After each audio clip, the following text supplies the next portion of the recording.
All right, welcome back. China Boye joins us now. We're taking a look at the FIFA Under-20 Women's World Cup and all the other issues in the amazing world of sports. China, let me welcome you to the show this morning.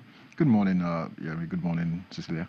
How you doing? I'm all right. Okay. Let's go straight into it. The Falconets, they're in a position we don't want them to be, but if they must progress to the next round of the FIFA Under-20 Women's World Cup, they need to get the result today. Yeah, well, it's in their hands. Their own fate is in Totally. their hands. Yeah, totally. So they know what they need to do, go out there and get a victory over against the Chinese and qualify for the next round. You know, I remember last time I was here, we talked about the group, and I said I wouldn't be surprised if they qualify, and I wouldn't be surprised if they don't. You know, because it's a tough group. You know, we've seen it.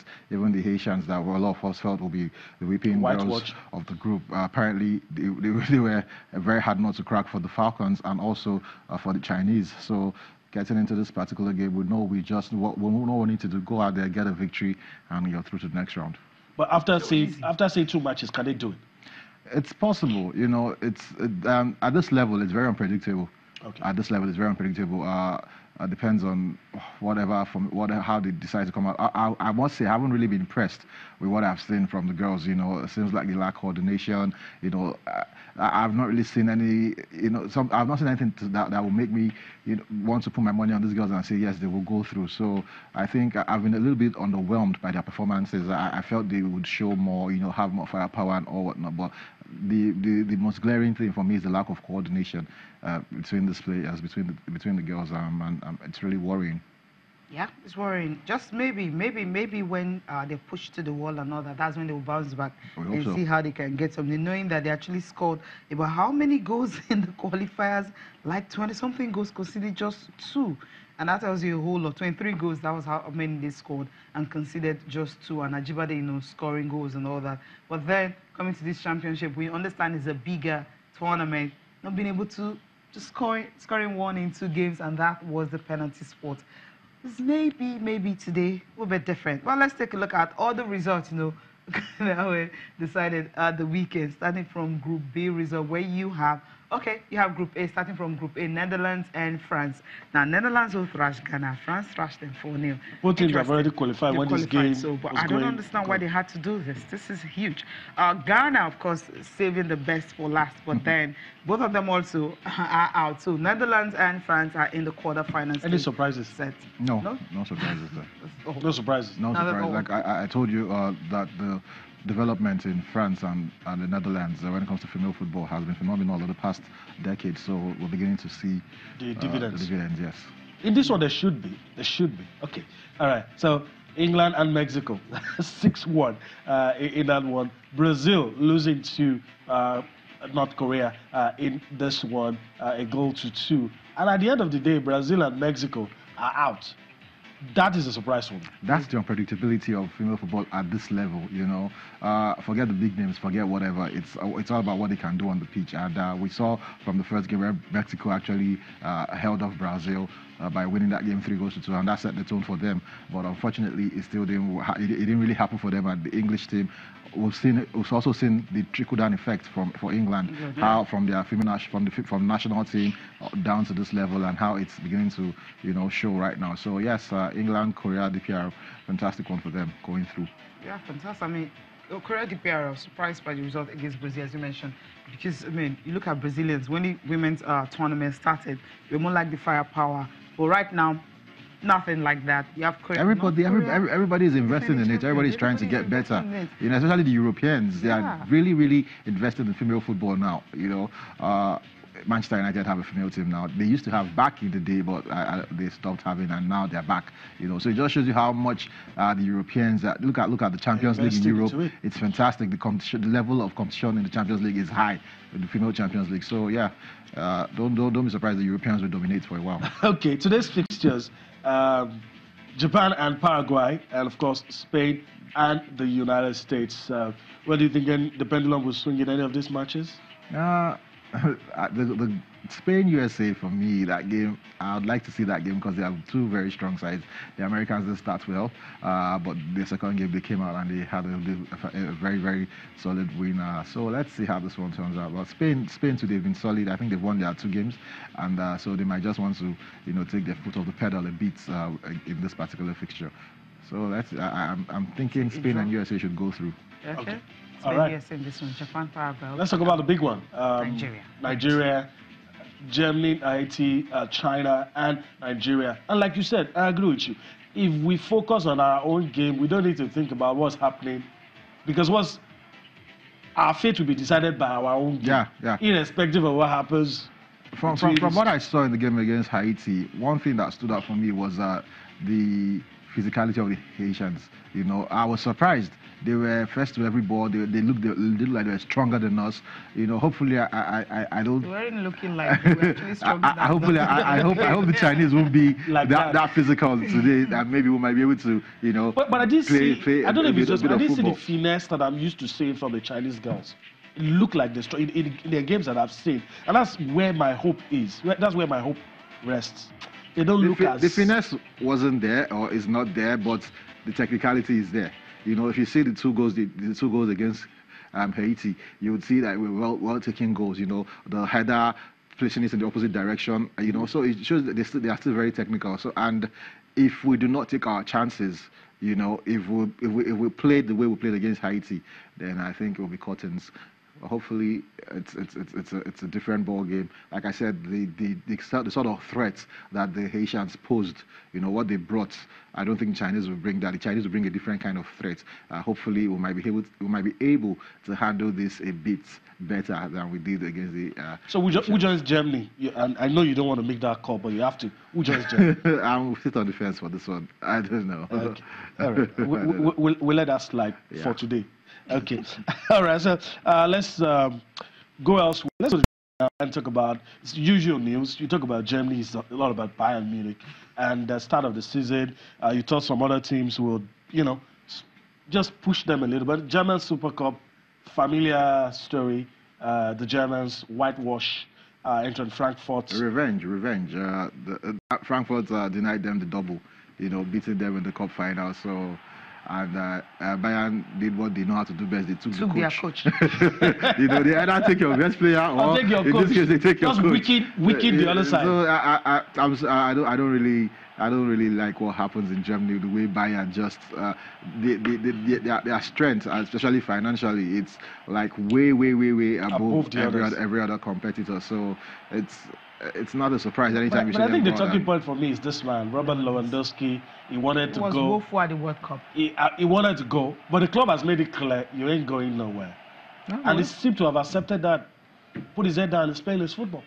Is it that the club don't want him to go, or the suitors did not make the effort? Yeah, but I guess the club made it clear to everybody that this guy wasn't for sale.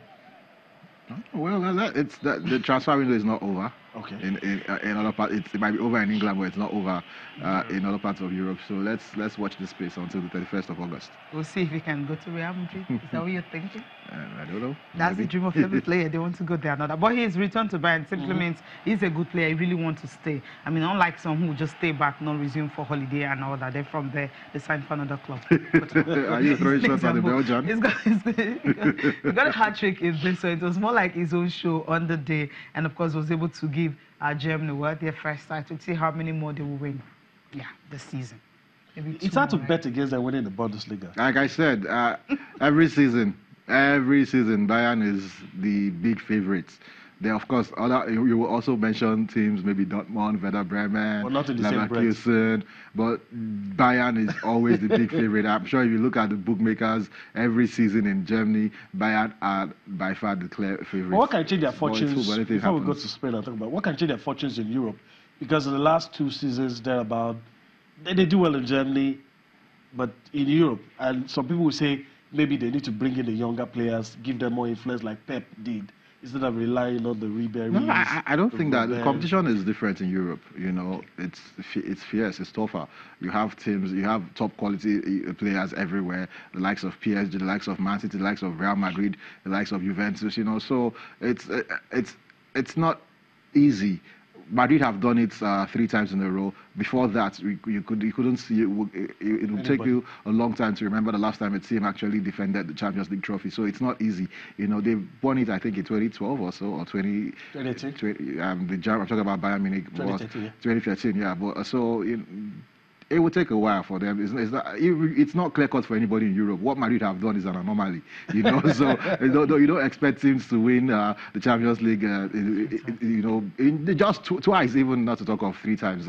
Maybe get to the finals 2 times in 3 years. Then you say you think their fortunes will change quickly?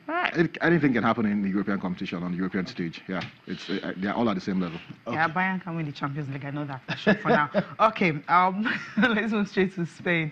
Barcelona, of course, their dominance will definitely continue, knowing that, well, Cristiano Ronaldo, Zinedine Zidane, those ones that will give them room for their money, and Real Madrid, they're all out.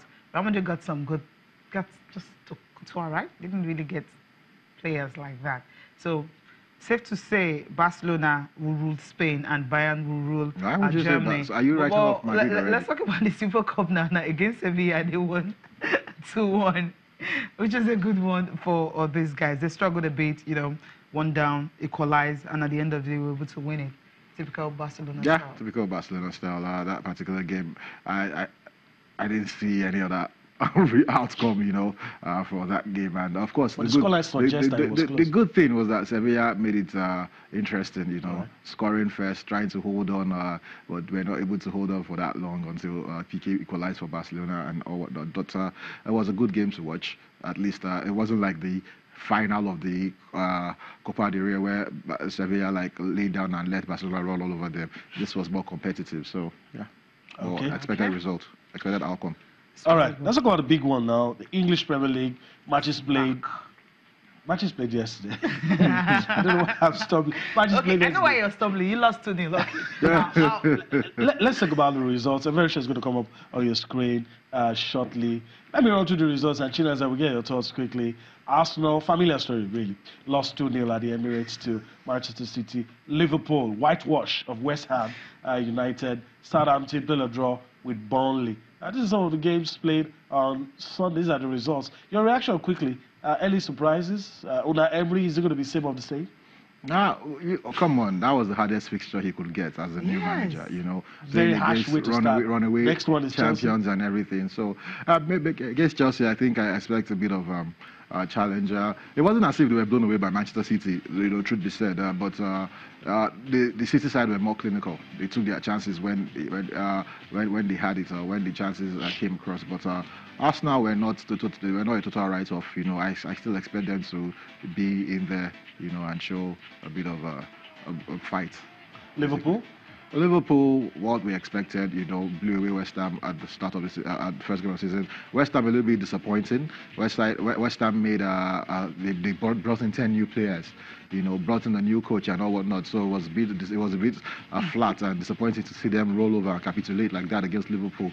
You know, for a bit, they felt there was a game there, but before we knew it, it was a Liverpool show. Same usual suspects, Salah, Mane, you know, getting in amongst the goals. And you see them as a team to push City? That's what everybody's saying, really. The problem with Liverpool will be consistency. That has always been their problem.